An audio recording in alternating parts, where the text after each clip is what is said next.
Hello everyone, this is doctor Jeevesh Yadav. तो according to NCISM syllabus हम लोग पंचकर्म का मोस्ट इम्पॉर्टेंट 17th टॉपिक देख रहे थे फॉर यूनिवर्सिटी एग्जाम।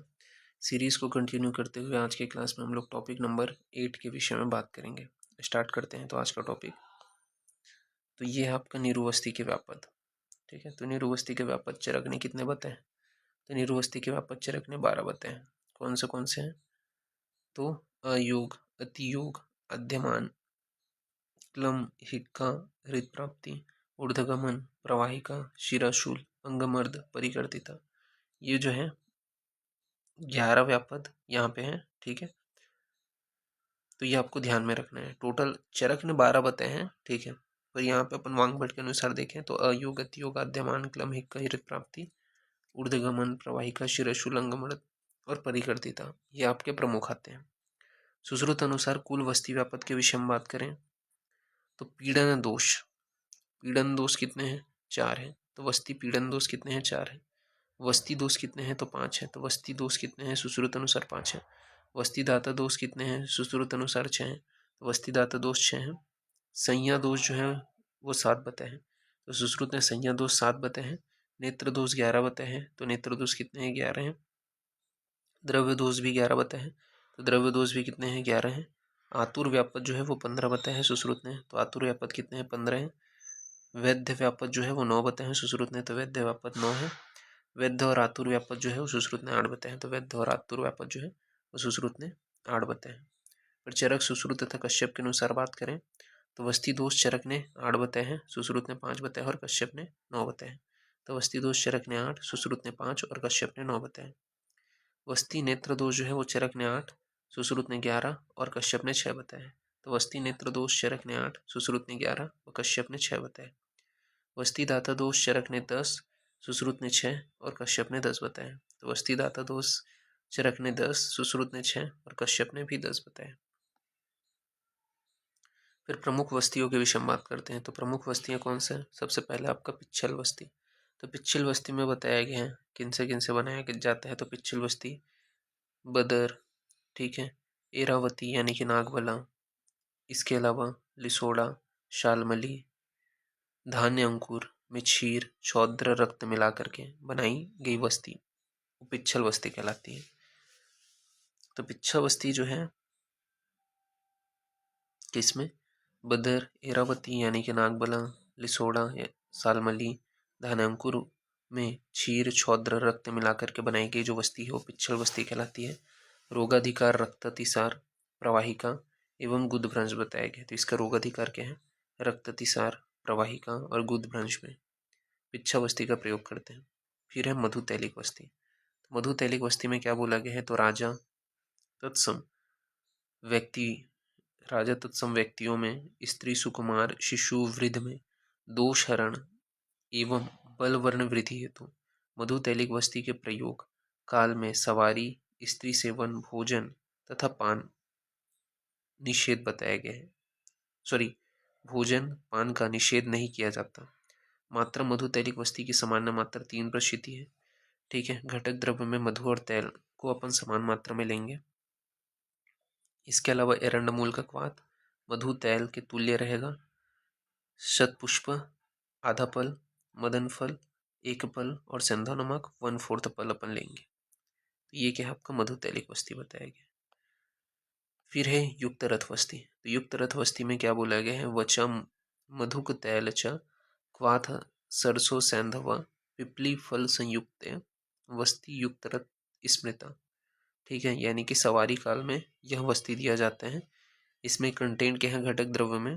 तो पिपली, मुलेठी, वचा, तैल, मदन फल का कल्क, मांस रस और सेंधा नमक, ये युक्त रथ वस्ती का कंटेंट है। फिर है सिद्ध वस्ती। सिद्ध वस्ती में क्या बताया है? यव कोल कुलत्था नाम च क्वाथो मगधी मधु स सैंधव स्यष्टाह सिद्ध वस्ती रीति स्मृता। ठीक है, तो घटक द्रव्य कौन से हैं सिद्ध वस्ती में? तो यव हो गया, ठीक है, कोल हो गया, कुलत्थ हो गया, पिपली, मधु, सेंधा नमक तथा मुलेठी, ये जो है आपके सिद्ध वस्ती के घटक हैं। तो यव, कोल, कुलत्थ, पिपली, मधु, सेंधा नमक तथा मुलेठी ये घटक द्रव्य है। फिर है लेखन वस्ती। तो लेखन वस्ती के विषय में क्या बोला गया है? तो लेखन वस्ती में बताया है त्रिफलाक्वाथ गोमूत्र छौद्र क्षार समायुता पुष्कर आदि प्रतिवापय वस्तियों लेखन स्मृता। ठीक है, तो लेखन वस्ती में क्या है? त्रिफलाक्वाथ गोमूत्र छौद्र क्षार इनको संयुक्त सम मात्रा में प्रयोग करके, ठीक है, जो वस्ती दिया जाता है वो क्या है? आपका लेखन वस्ती है। फिर है यापना वस्ती। तो यापना वस्ती में बताया है यापनश वस्तीय सर्वकाल देय, यानी कि सभी कालों में देय युक्त जो वस्ती है वो यापना वस्ती है। यापना वस्ती जो है वो अपन शोभ में अग्निशाम पांडुत्व शूल अर्श परिकर्दिता ज्वर अतिसार ये 8 रोगों में बताया गया। तो यापना वस्ती का जो प्रयोग है वो क्या है? शोभ अग्निनाश पांडुत्व शूल अर्श परिकर्दिता ज्वर अतिसार ये 8 रोग में बताया गया है। फिर है क्षार वस्ती। तो क्षार वस्ती जो है वो गोमूत्र में 8 फल इमली स्वरस गुड़ सौंफ एवं सेंधव इसमें क्षार वस्ती का प्रयोग करते हैं। तो क्षार वस्ती बनाने के लिए क्या करते हैं? तो गोमूत्र 8 फल इमली स्वरस गुड़ सौंफ व सेंधव इनसे जो है आपका क्षार वस्ती बनाया जाता है। इसका प्रयोग आम वात में बताया है चक्रदत्त ने। फिर है वैतरण वस्ती। तो वैतरण वस्ती में बताया है गोमूत्र 1 कुड़ों इमली स्वरस गुड़ तैल एवं सेंधव इनका जो है प्रयोग किया जाता है। प्रयोग बताया गया कि शूल अनह आम वाथर बताया है चक्रदत्त ने। फिर बोला है वैतरण क्षार वर्ती भुगते चापी प्रदीयते, यानी कि वैतरण तथा क्षार वस्ती भोजन के बाद प्रयोग करते हैं। तो वैतरण और क्षार वस्ती क्या है? भोजन के बाद प्रयोग करते हैं। नेक्स्ट आपका आता है अनुवासन वस्ती। तो अनुवासन वस्ती के विषय में क्या बोले हैं? तो अनुवासनम यथा औषध सिद्धे स्नेहार्थो स्नेह स्नेह विरधो च चतुर अर्ध अभिहिता, यानी कि जिस वस्ती से स्नेहार्थ दोष व रोगों के अनुसार औषधियों से, तो जिस वस्ती में स्नेहार्थ दोष व रोगों के अनुसार औषधियों से सिद्ध स्नेह दिया जाता है उसे अनुवासन वस्ती कहते हैं। इसे स्नेहक वस्ती भी कहा जाता है। तो जिस वस्ती में स्नेहार्थ दोष व रोगों के अनुसार औषधियों से सिद्ध स्नेह दिया जाता है उसे अनुवासन वस्ती कहते हैं। इसे स्नेहक वस्ती भी कहा जाता है। फिर बोला है अनुवासन अपि न दुष्यत्य अनुदीवस व दीयते इत्य अनुवासनम, यानी कि जो वस्ती शरीर के अंदर रहते हुए भी दोष उत्पन्न नहीं करता है तथा जिस वस्ती का अनुदीन यानी कि प्रत्येक दिन प्रयोग किया जा सकता है उसे अनुवासन वस्ती कहते हैं।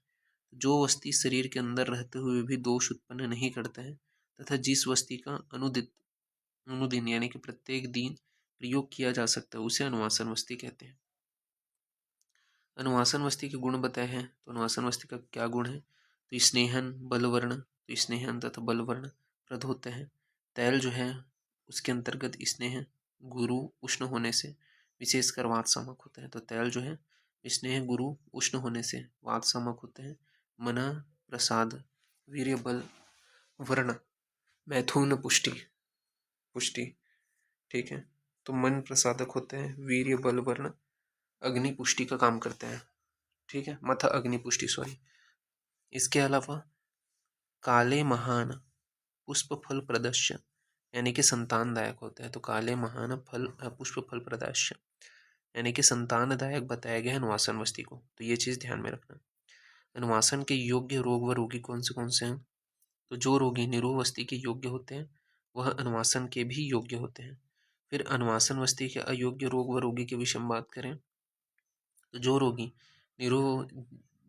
निरोग वस्ती जिन रोगियों में निरोग वस्ती निषिद्ध है वह अनुवासन हेतु भी निषिद्ध है। विशेषकर जो खाली पेट हों भोजन न किए हों नवज्वर पांडु कामला प्रमेह अर्श प्रतिश्याय आरोचक मंदाग्नि दुर्बलता प्लीहोदर कफोदर उरुस्तंभ अतिसार विषपित्त गर्विषपित्त पित्तज व कफज अभिषंद श्लीपद गलगंड, ठीक है, अपची कृमि कोष्ठ में स्नेह वस्ती नहीं देना है।